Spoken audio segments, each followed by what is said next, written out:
की पुण्य स्मृति में आयोजित आज की इस संगोष्ठी के अध्यक्ष, नई धारा के संपादक शिवनारायण बाबू,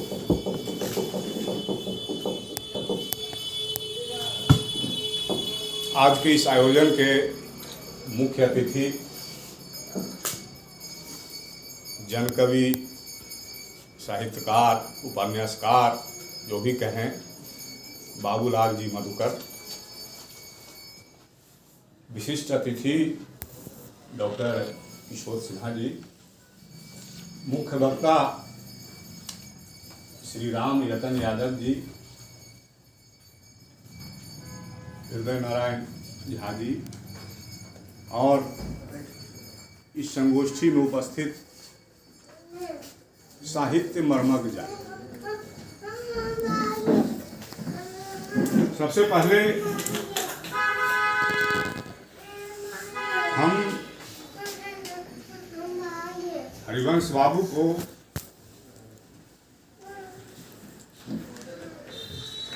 श्रद्धा सुमन अर्पित करते हैं।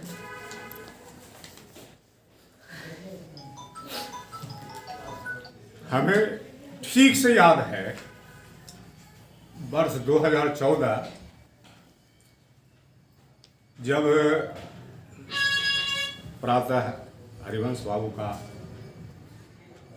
निधन हुआ था, उस वर्ष भी जनवरी महीने का मौसम कुछ ऐसा ही था। धूप दिखी ही नहीं थी।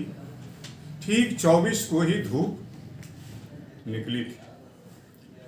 इस वर्ष का भी कुछ माहौल इसी तरह का रहा है। आज धूप निकल गई है। तो पंकज प्रियम जी के हम आभारी हैं कि इस संगोष्ठी के माध्यम से इन्होंने वैसे महापुरुष के भी दर्शन करा दिए हैं जिनके दर्शन हुए बहुत दिन हो गए थे। मैं अपनी बात आरंभ करने के पहले शिवनारायण बाबू का नई धारा के माध्यम से जो संवाद कार्यक्रम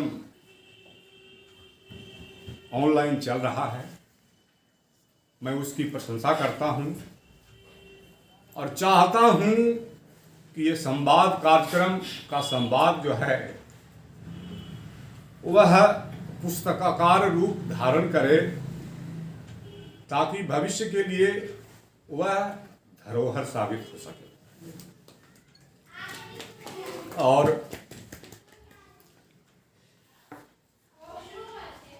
मधुकर जी से बहुत पहले हमारी भेंट हुई थी और इस जीवन में इनको भूलना मेरे लिए बड़ी मुश्किल है। मुश्किल इसलिए है कि हमने इनका उपन्यास अलगंठवा पढ़ा है भी देंगे, और पढ़ा ही नहीं है, मैं इनके उपन्यास पर बिल्कुल मुग्ध हो गया था।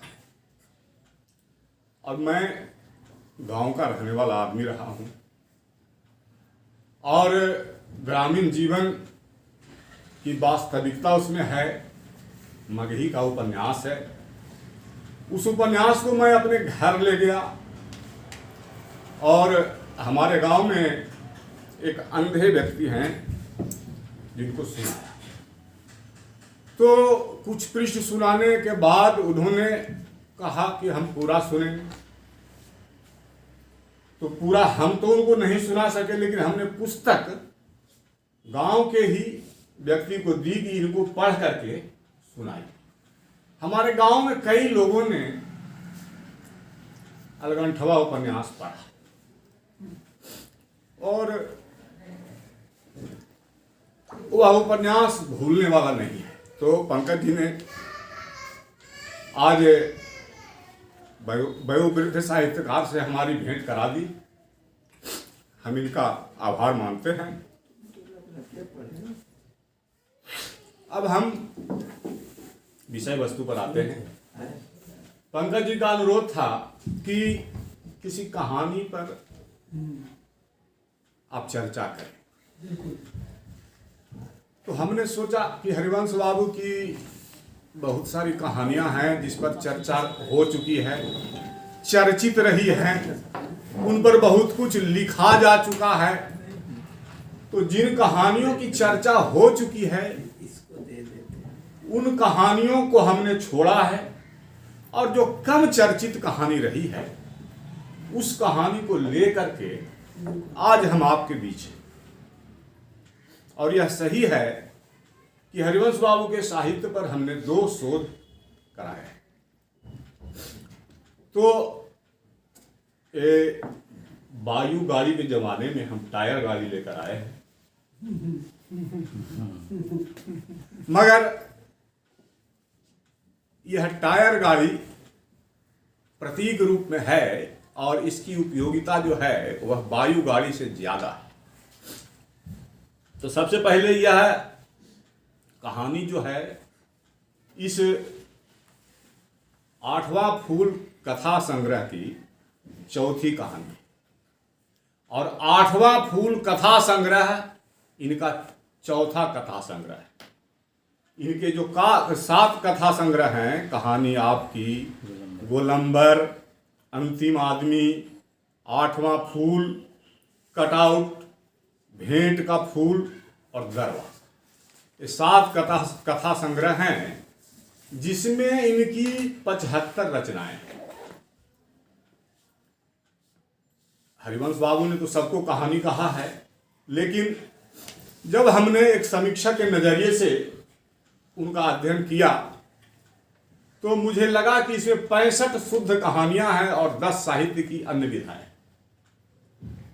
जो उन कहानियों के साथ ही संकलित हैं, जैसे मिट्टी के गौरव जिसमें 3 महापुरुषों की जीवनी है। तो इसी तरह से 65 ही इनकी शुद्ध कहानियां हैं।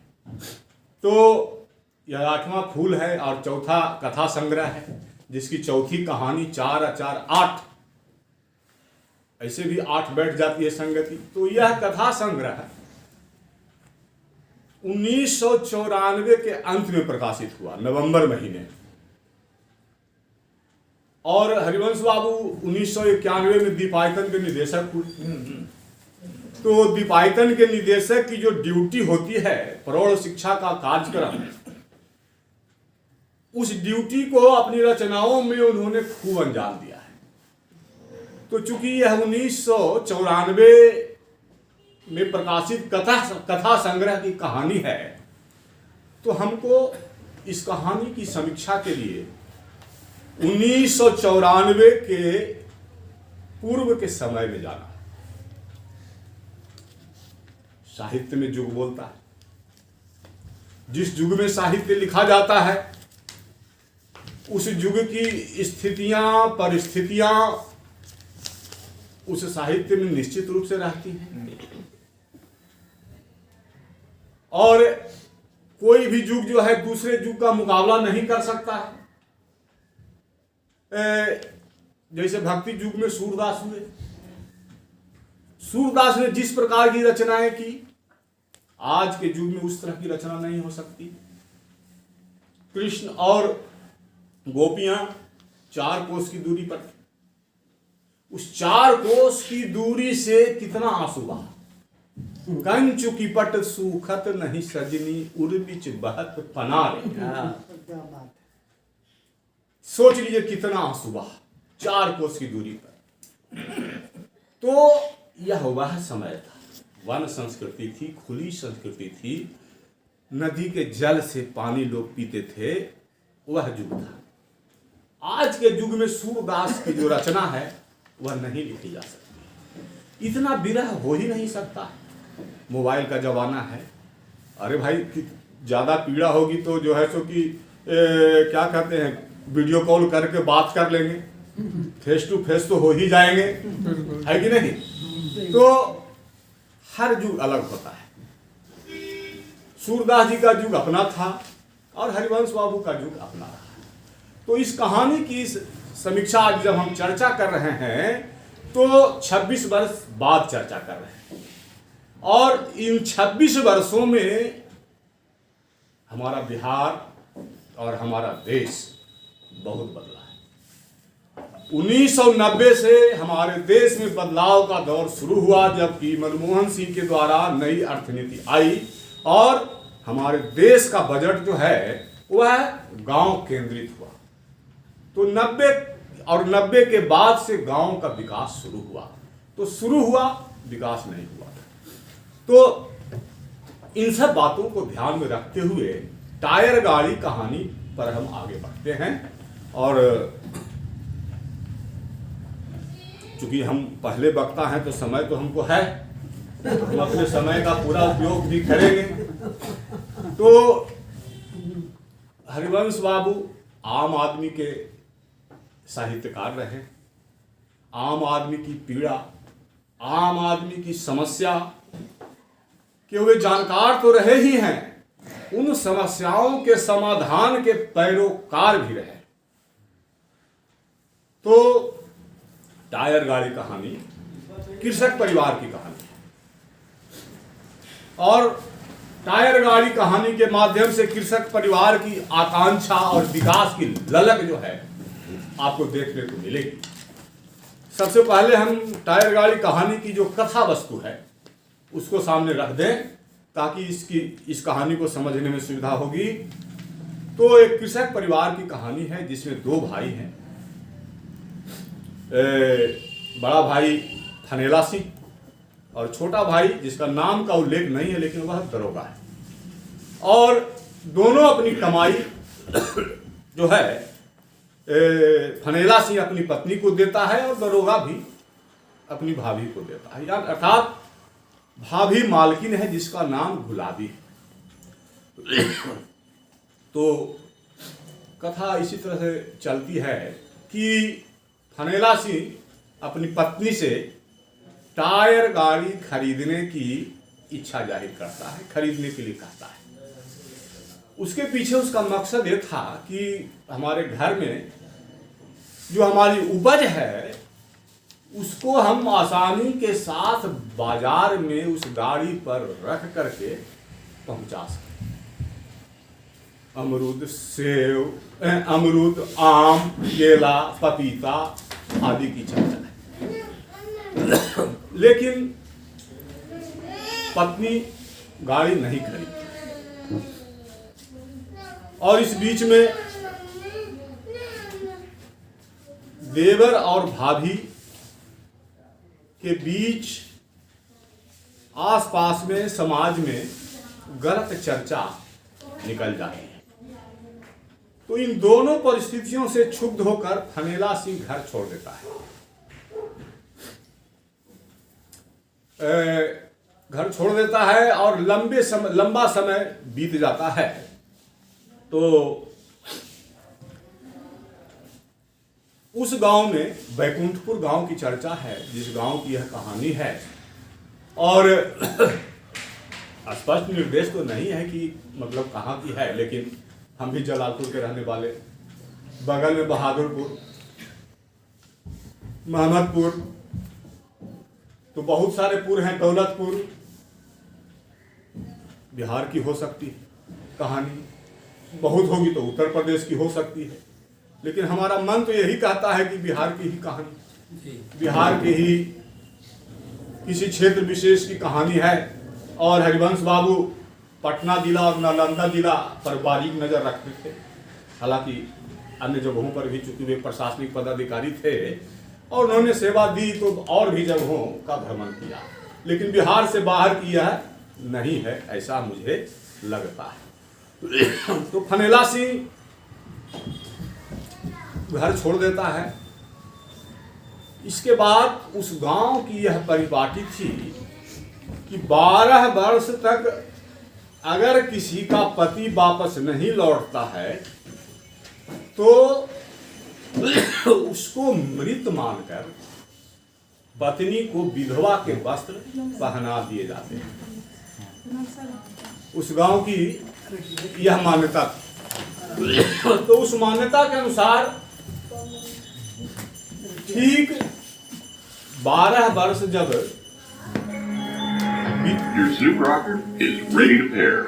12 वर्ष जब 12 वर्ष जब पूरे होने वाले थे, उसकी पूर्व रात्रि में गुलाबी, हाँ ठीक आ रहा है, उसकी पूर्व रात्रि में गुलाबी के पुत्र को स्वप्न आता है। स्वप्न वह है कि कहता है, नहीं मां नहीं, पिताजी घर के मालिक बने हुए हैं, आम का बागान है, अमरूद की फुलवाड़ी है, पपीतों के ढेर सारे पौधे हैं, गाय हैं, भैंसे हैं और बैलों की जोड़ियां हैं, पिताजी के पास टायर गाड़ी भी है। तो इस तरह से बेटे को स्वप्न आता है और हरिवंश बाबू अपनी रचनाओं में स्वप्न देखते रहे हैं। हरिवंश बाबू बहुत बड़े स्वप्न दृष्टा रहे हैं। हरिवंश बाबू की मां का जब निधन हुआ था तब भी उन्हें स्वप्न आया था। तो अपनी रचनाओं में अनेक जगहों पर उन्होंने स्वप्न देखा और उनके सपने सच होते रहे। और प्राणी को स्वप्न देखना चाहिए। जो सपना ही नहीं देखेगा वह आगे कैसे बढ़ेगा। तो गुलाबी का बेटा जामुन जो है वह स्वप्न देखता है, माँ उसके स्वप्न पर विश्वास नहीं करती है। रात बीतती है और सुबह पुरोहित को बुला करके, चूंकि 12 वर्ष पूरे हो गए हैं, तो गुलाबी की चूड़ियां तोड़कर उसके वस्त्र बदल दिए जाते हैं, सफेद वस्त्र पहना दिए जाते हैं और उसे विधवा का रूप दे दिया जाता है। तो यह उस समय की बात है जब विधवा होना अपशकुन माना जाता है। आज तो समय बहुत बदल गया है और विधवा विवाह को बल प्राप्त हुआ है, जो कि बहुत अच्छी बात रही है। लेकिन उस समय अपशकुन माना जाता था। और रेणु जी के मैला आंचल में तो चर्चा है, जो विधवा थी उसको भरपेट भोजन भी नहीं दिया जाता था, जिससे उसके अंदर शक्ति कम रहे और उसकी भावनाएं उमड़ न पाए। तो विधवाओं को लेकर ये सब बातें रही हैं। लेकिन जिस प्राणी को जिसका कोई प्रमाण नहीं है कि उसका पति मर गया है, उसको विधवा घोषित कर देना एक तरह से अपराध है।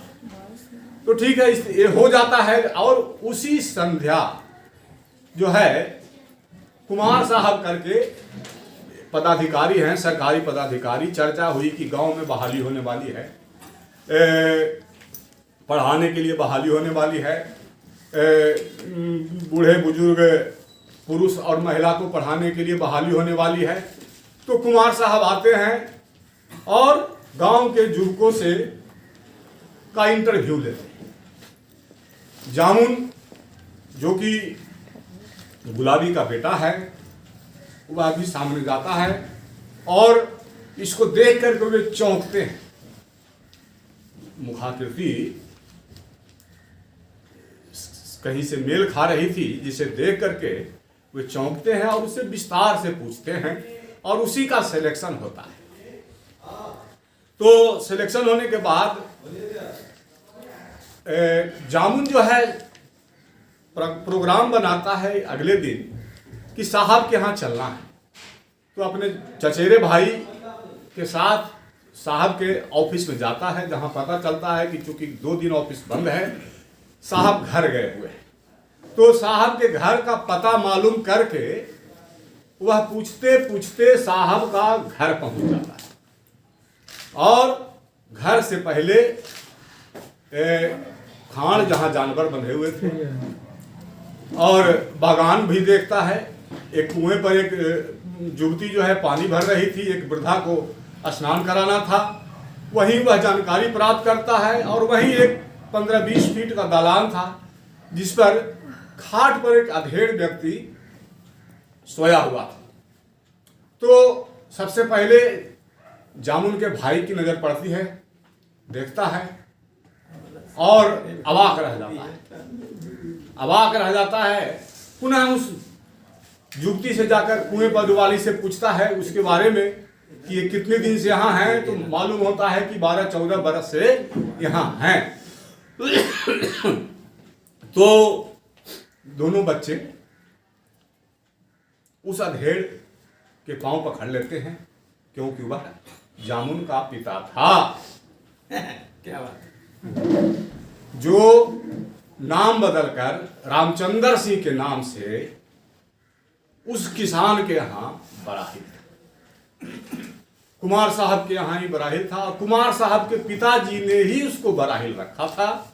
और वहां उनको टायर गाड़ी मिली हुई थी, जिस टायर गाड़ी से फल सब्जी लाद करके रामचंद्र सिंह बाजार ले जाते थे, बेचते थे और मालिक को पाई पाई का हिसाब देते थे। तो मालिक का रामचंद्र सिंह पर बहुत विश्वास था। मरते मरते मालिक ने, गांव में सूद ब्याज का रोजगार चलता है, पहले तो खूब चलता था, आज भी कम नहीं चलता है। इसकी भी चर्चा हरिवंश बाबू ने की है। लेकिन वो मालिक बड़े सज्जन थे, उन्होंने मरने के पहले रामचंद्र सिंह को यह कह दिया था कि जो जितना देना चाहे उससे लेकर के उसका नाम काट दे। तो इस तरह से, और उनके 2 पुत्र थे और दोनों सरकारी सेवा में थे, नौकरी करते थे। एक कुमार साहब थे और एक और थे। घर पर कोई नहीं था, तो यही बराहिल मालिक बना हुआ था। तो बच्चा रोने लगा, पांव पकड़ के हल्ला हो गया, चर्चा बढ़ गई। घर से निकले कुमार साहब, उन्होंने देखा स्थिति को। उनको तो पहले से ही संदेह था, जिसने उन्होंने इंटरव्यू लिया था, पूछताछ उन्होंने की, स्थिति को समझा। उसके बाद रामचंद्र सिंह के साथ और उन दोनों बच्चों को लेकर के और कुमार साहब अपनी पत्नी गायत्री देवी के साथ फनेला सिंह के घर पहुंचते हैं। तो उनके घर पर टायर गाड़ी लगी हुई थी, अर्थात फनेला सिंह के रहते हुए पत्नी ने तो गाड़ी नहीं खरीदी, लेकिन उनके जाने के बाद गाड़ी खरीदी गई। इसका मतलब है कि उन्होंने उस आवश्यकता को महसूस किया। तो पहुंचते हैं, चर्चा हो जाती है, हल्ला उड़ जाता है, फनेला सिंह आ गया, फनेला सिंह आ गया। तो आते आते अंधेरा हो जाता है, रात्रि विश्राम होता है। सुबह में और कुमार साहब उधर से ही सुहागन की साड़ी और चूड़ी आदि ले करके आते हैं।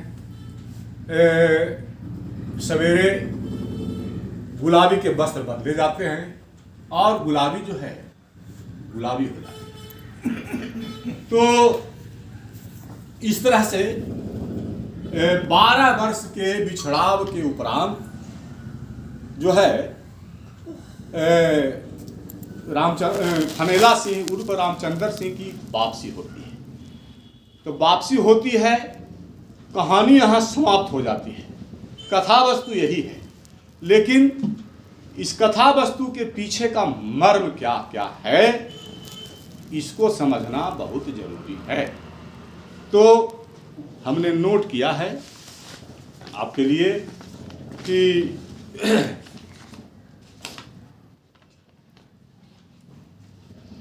ग्रामीण रीति रिवाज की चर्चा तो हमने कर दी कि 12 वर्ष तक अगर किसी का पति वापस नहीं लौटता है तो उसको विधवा मान लिया जाए। तो यह समाज की जो मान्यता है, अंध मान्यता है, रूढ़ मान्यता है। ऐसी मान्यताएं जिनका कोई आधार नहीं हो, उनको नहीं टिकना चाहिए। यह निश्चित रूप से संदेश कथाकार देना चाहते हैं। इसमें संदेश है, एक जगह गुलाबी ने कहा है, हमेशा हाकिम से छिप कर रहना चाहिए, ज्यादा नजदीक जाओगे तो लोगों की आंखों पर चढ़ जाओगे। अपने अनुभव से ही साहित्यकार ने ऐसा लिखा होगा कि हाकिम के बहुत नजदीक रहते हुए भी दिखना नहीं चाहिए, नहीं तो लोग जलते हैं, ईर्ष्या करते हैं कि वो काहे इतना नजदीक चला गया, हम क्यों नहीं। तो लेग पुलिंग का खतरा रहता है। इस कहानी में जो 12 बरस का वनवास रहा है, इसका सामंजस्य भगवान राम के 14 वर्ष के वनवास से बिठाने का प्रयास साहित्यकार ने किया है। और कुमार साहब को राम, उनकी पत्नी गायत्री देवी को सीता और फनेला सिंह को लक्ष्मण की संज्ञा साहित्यकार ने दी है। सूद के कारोबार की चर्चा हमने कर दी है। सूद का कारोबार तो देहात में ना हो ऐसा हो ही नहीं सकता, और बैंक के बहुत सारे ब्रांच हो जाने के बाद भी अगर किसी को बहुत जल्दी है, बहुत ज़रूरी है, पैसे की इमरजेंसी है, तो वह गांव का महाजन ही उपलब्ध कराता है। इससे छूट अभी तक मिली नहीं है। अच्छा, इससे पहले कि हम टायर गाड़ी का उद्देश्य पूरे तौर पर बतलाएं, कथाकार ने इस कहानी में भावात्मक स्थलों पर भी कम ध्यान नहीं दिया है। और साहित्यकार वही श्रेष्ठ होता है जो मार्मिक स्थलों की पहचान कर सके। मार्मिक स्थलों की कितनी अधिक पहचान साहित्यकार कर सका है, वह साहित्यकार की विशेषता होती है। इसमें आप देखिए, जब फनेला सिंह आता है, घर पहुंचता है, मिट्टी का घर था, छोटी सी खिड़की रहती है मिट्टी के घर में, ताखे जैसी पहले रहती थी। हम लोग का एज हो गया है कुछ, तो हम लोगों ने उस तरह कुछ देखा है, इसलिए ऐसा मैं कह रहा हूँ। अब तो मिट्टी के घर लगभग नहीं ही हैं। अपने प्रयास से और सरकार के प्रयास से वो सब ईंट के हो गए हैं। तो देखिए, 12 वर्षों के बिछुड़न के उपरांत जो मिलन होता है, उसके भाव आप देखिए। अचानक फनेला सिंह की नज़र इस कच्चे मकान की खिड़की से झांकती गुलाबी पर गई। बरसों से सूखी नदी में बाढ़ सी आ गई। दोनों नदियों के किनारों ने मिलकर प्रवाह को तेज कर दिया। यह भावात्मक स्थल है कि दो बिछड़े प्रेमी जब बहुत दिनों के बाद मिलते हैं तो क्या स्थिति होती है, उसको इन पंक्तियों ने स्पष्ट किया है। इसके बाद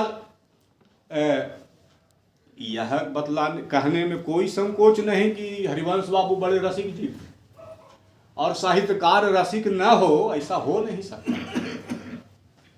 तो हरिवंश बाबू बहुत बातों को छिपा कर लिखते थे।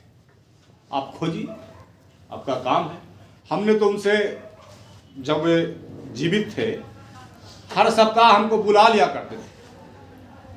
हमारे बिना उनका मन नहीं लगता, कुछ ना कुछ चर्चा होती थी। तो उनके बहुत सारे छिपे हुए तथ्यों को, चूंकि हमको शोध कराना था, तो हमने इनके पूरे साहित्य को पढ़ा। तो जहाँ जहाँ इन्होंने छिपा करके लिखा था, तो जो हमको मिला था, हमने उनको कहा कि सर इससे ऐसा लगता है। तो उन्होंने स्वीकार किया कि यह सत्य है। तो इनकी प्रवृत्ति रही है बातों को छिपा कर रखने की। तो मर्मज्ञ पाठक जो है उसको ढूंढे।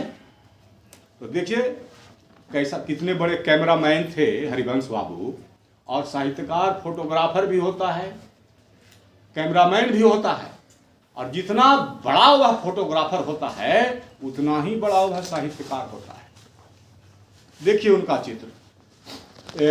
यह प्रसंग हुआ है जब कुमार साहब के साथ पूरी टीम आती है और फनेला सिंह के घर पहुंचती है। तो कुमार साहब की पत्नी गायत्री देवी और गुलाबी गले मिलते हैं। दोनों के नेत्रों से अश्रु प्रवाहित होते हैं। तो दो व्यक्ति जब मिलता है तो उनकी काया एक दूसरे से सट जाती है, और उस सटने की प्रतिक्रिया को हरिवंश बाबू ने बड़े ही छिपा करके और बड़ा ही सरस वर्णन किया है। यह है दोनों दीर्घ वृत्तीय अर्धगोले चिपक कर एक पूर्ण गोला सा बन गया। इसको जब भी इसको आप महसूस करेंगे, इस पर मैं ज़्यादा नहीं कह सकता। अब हम देखेंगे कि टायर गाड़ी कहानी के पीछे का मकसद क्या है भाई, और क्या यह कहानी आज प्रासंगिक है भी कि नहीं। जो रचना जीवंत होती है वह हर युग में प्रासंगिक होती है। तो